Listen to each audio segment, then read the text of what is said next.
വീഡിയോയിലേക്ക് എല്ലാവർക്കും സ്വാഗതം. ഇന്ന് നമ്മൾ വെറും 7 ദിവസം കൊണ്ട് വീര്യം കൂടിയ അടിപൊളി ഒരു പൈനാപ്പിൾ വൈനാണ് ഉണ്ടാക്കാൻ പോകുന്നത്. അതിനായിട്ട് നമ്മളിവിടെ 1.25 കിലോ തൂക്കം വരുന്ന നന്നായി പഴുത്ത ഒരു പൈനാപ്പിൾ എടുത്തിട്ടുണ്ട്. ഇതിന് നമുക്ക് തൊണ്ടിയെത്തി ഒന്ന് ക്ലീൻ ആക്കിയെടുക്കാം.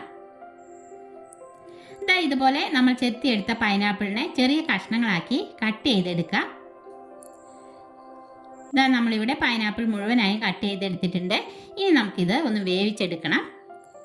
അതിനായിട്ട് ഒരു പാത്രം അടുപ്പത്ത് വെച്ച് ഇതിലേക്ക് 1.5 ലിറ്റർ വെള്ളം ഒഴിച്ചു കൊടുക്കുന്നുണ്ട്. എന്നിട്ട് വെള്ളം ഒന്ന് നന്നായി തിളച്ച് വരുമ്പോൾ ഇതിലേക്ക് നമ്മൾ അരിഞ്ഞു വെച്ചേക്കുന്ന പൈനാപ്പിൾ മുഴുവനായി ഇട്ട് കൊടുക്കാം. എന്നിട്ട് നമ്മളിതിലേക്ക് 1/2 കിലോ പഞ്ചസാരയാണ് ചേർത്ത് കൊടുക്കുന്നത്. ശേഷം നന്നായി ഒന്ന് മിക്സ് ആക്കി കൊടുക്കാം. ഇതിനിപ്പോൾ മധുരം പാകത്തിനാണ്. പിന്നെ നമ്മളിതിലേക്ക് 5 ഏലക്കയാണ് ചേർത്ത് കൊടുക്കുന്നത്. പിന്നെ 5 ഗ്രാമ്പുവും 3 കഷ്ണം പട്ടയും കൂടി ചേർത്ത് നന്നായി ഇളക്കി നമുക്കിതൊരു 15 മിനിറ്റ് മീഡിയം ഫ്ലെയിമിൽ വെച്ച് വേവിച്ചെടുക്കാം.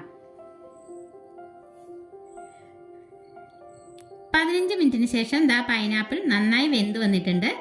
ഇനി നമുക്ക് ഫ്ലെയിം ഓഫ് ചെയ്യാം. എന്നിട്ടിതൊന്ന് തണുക്കാനായി മാറ്റിവെക്കാം. ഇതിൻ്റെ ആവിവെള്ളം വീഴാതിരിക്കാനായി ഒരു അരിപ്പപാത്രം വെച്ച് മൂടി വെച്ചാൽ മതിയാവും കേട്ടോ. അങ്ങനെ ഇത് നന്നായി തണുത്ത ശേഷം നമ്മൾ ഇതിലേക്ക് കുറച്ച് സാധനങ്ങൾ കൂടി ചേർത്ത് കൊടുക്കുകയാണ്.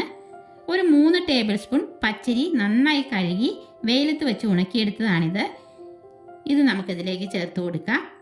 അതുപോലെ തന്നെ 3 ടേബിൾ സ്പൂൺ നുറുക്ക് ഗോതമ്പാണ് എടുത്തേക്കുന്നത്. ഇതും നമ്മൾ കഴുകിയ ശേഷം വെയിലത്ത് വെച്ച് ഉണക്കിയെടുത്തതാണ്.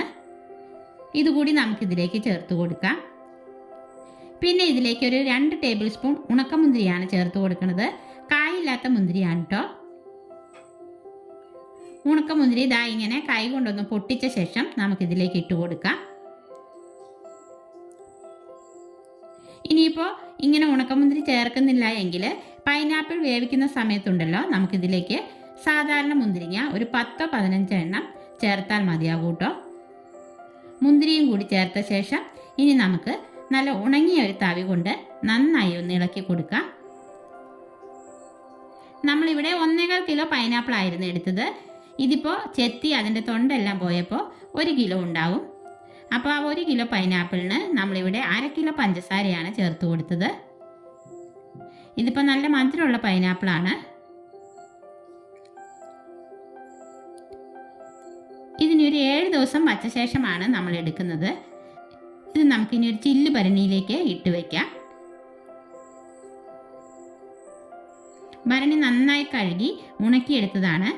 ഇതിലൊട്ടും ജലാംശമൊന്നും ഉണ്ടാവരുത് കേട്ടോ. ഇനി നമുക്കിതിലേക്ക് 1 ടീസ്പൂൺ ഈസ്റ്റ് കൂടി ചേർത്ത് നന്നായി ഇളക്കിയ ശേഷം മൂടി വെച്ച് കൊടുക്കാം. ടൈറ്റ് ആക്കാതെ വേണം കേട്ടോ അടച്ചു വയ്ക്കാനായിട്ട്. എന്നിട്ട് നമുക്കിത് എല്ലാ ദിവസവും ഇതേ സമയം ഇളക്കി വെക്കണം. അങ്ങനെ നമ്മൾ 6 ദിവസവും ഒരേ സമയത്ത് തന്നെ ഇളക്കി കൊടുത്ത ശേഷം 7ാമത്തെ ദിവസം നമുക്കിത് അരിച്ചെടുക്കാം. ഒരു പാത്രത്തിന് മുകളിൽ അരിപ്പ വച്ച ശേഷം അതിലേക്ക് ഒരു തുണി ഇട്ട് കൊടുക്കുന്നുണ്ട്.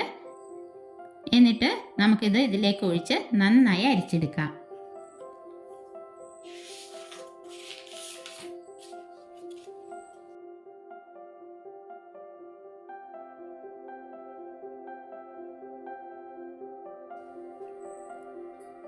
അങ്ങനെ നമ്മളിത് നന്നായി പിഴിഞ്ഞ് അരിച്ചെടുത്തിട്ടുണ്ട്.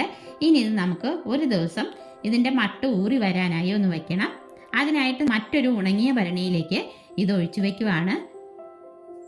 അടുത്ത ദിവസം നമുക്കിത് ഊറ്റിയെടുക്കാം.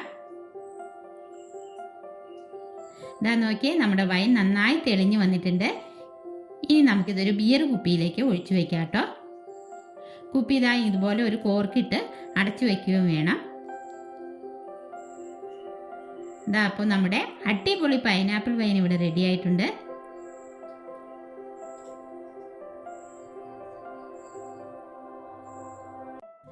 അപ്പോൾ എല്ലാവരും ഈ ക്രിസ്മസിന് ഇതുപോലെ ഒരു പൈനാപ്പിൾ വൈൻ ഉണ്ടാക്കി നോക്കൂട്ടോ. അപ്പോൾ ഇന്നത്തെ ഈ പൈനാപ്പിൾ വൈനിൻ്റെ വീഡിയോ എല്ലാവർക്കും ഇഷ്ടപ്പെട്ടെങ്കിൽ ലൈക്ക് ചെയ്യാനും ഷെയർ ചെയ്യാനും സബ്സ്ക്രൈബ് ചെയ്യാനും മറക്കല്ലേ. അടുത്ത വീഡിയോയിൽ നമുക്ക്